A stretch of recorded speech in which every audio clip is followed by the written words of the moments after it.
and of course a reusable water bottle, which I'm always preaching. My friends say I'm always talking about that, so because I love those things. Next you want to create a schedule.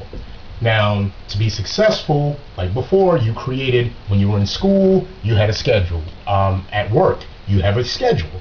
The same thing with your workouts, that same approach, that same can-do focus that you have in the other successful areas of your life, please, by all means, incorporate it into your workouts. So you want to schedule your workouts, get a calendar, invest in a cheap little calendar, and schedule your workouts just like you schedule everything else. Schedule the days that you are going to work out, whether it's going to be 15 minutes, 20 minutes, 30 minutes, an hour, half an hour, whatever. You want to schedule it. More importantly, you want to break down the type of workouts that you're going to do on those days. Since we're talking about weight loss, I'd like to interject that one of the best ways that you can lose weight, believe it or not, you want to have, yes, a cardio component and a strength component. Also, if possible, since you're starting out, if you can, I like to have my clients have their cardio days slightly separate from their strength training days, and there's a reason being for that. Number one, if you're trying to lose weight, I generally recommend a cardio component early in the morning upon rising, because there's a few things that are going on in the human body. After you've awoken, your blood sugar levels are low, so that when you go into the gym or when you do your workout at home, or in the space that you have made available for that, you're tapping in automatically from the start. Your body is tapping into the fat reserves for energy source. You haven't eaten anything, therefore there is no insulin release, there is no high blood sugar level. So in essence, you're utilizing that stored body fat that your body was using as you were sleeping, believe it or not, for fuel, but you're tapping into it more so.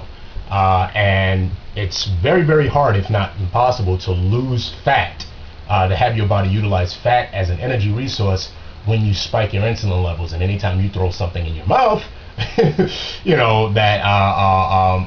we tend to, depending on where it's at in the glycemic index, we tend to spike our insulin, and the body will not utilize fat as an energy source in the presence of insulin. So that's why it's important to number one, preferably, I didn't say always, preferably do your cardio in the morning, towards the morning, when your blood sugar levels are low, and you forcing your body to have to tap in to fat as a reserve, as a major energy source. That's also a reason why my successful clients have gotten to where they've gotten to in a quick and a rapid manner,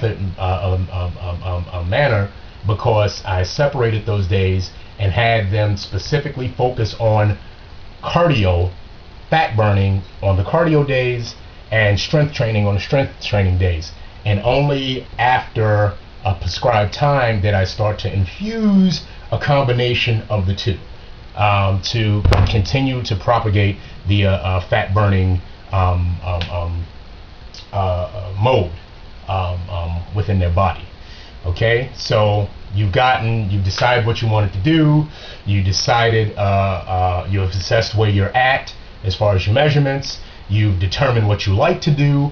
You've checked to see, you've made your equipment assessment, see what you got, what you need. You purchased whatever you needed, sneakers, shoes, Under Armour, whatever it may be, and you've created a schedule, Monday through Monday or Monday through Sunday, what days you're going to work out, what days, importantly as well, that you're going to rest, because the body does need to recover if you are going to progress forward and for long-term success.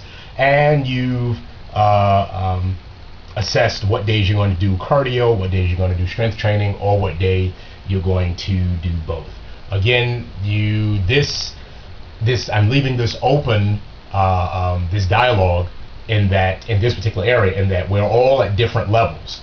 So that's very important to assess in the assessment stage.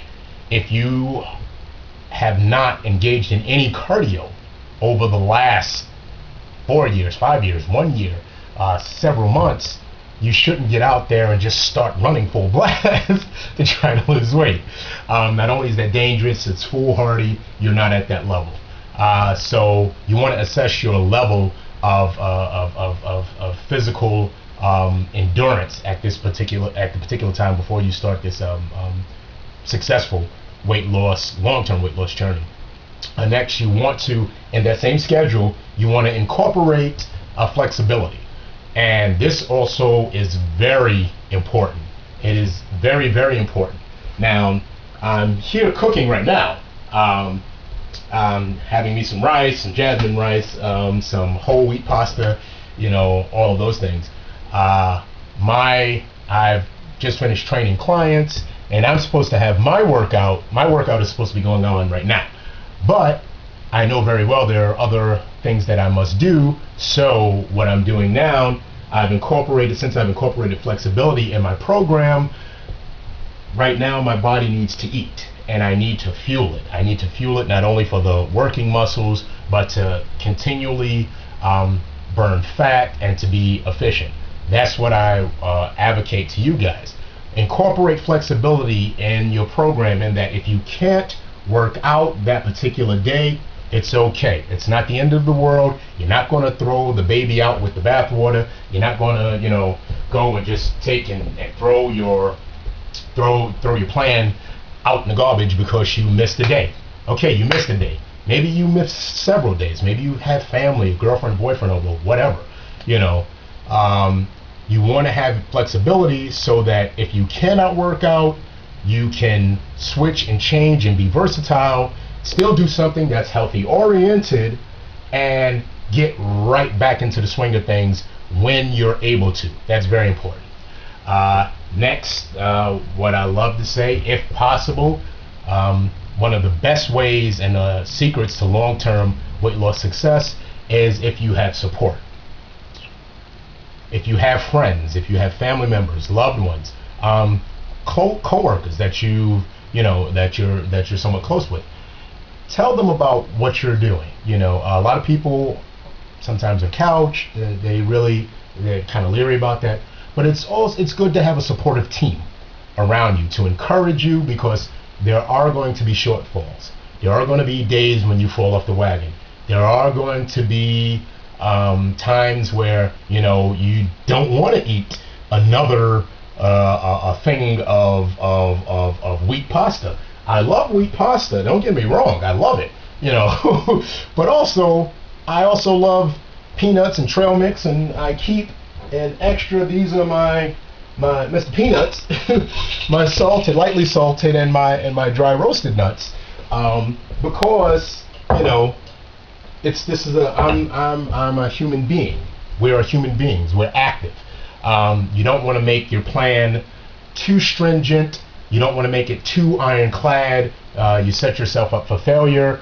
And if you have a supportive network of friends, coworkers, family members, they will be there for you. And trust me, anyone who has gone up and down in weight and know about yo-yo dieting and tried every diet under the sun, you know the value of having someone there on your side who understands where you're going, what you're going through, and who's there as a shoulder when you need them to help you stay on track. And that's one of the most important elements of Weight Loss 101. Next, I want to just quickly and briefly, because I don't want to take too much time, there's so much more to ensuring that you not only will lose weight, but have long-term success and lose weight continuously. That's the important thing, to lose it continuously. We want to look at just quickly the nutritional component of weight loss. Now, nutrition is, I like to say, it is approximately 85%, way more than 50. I'd say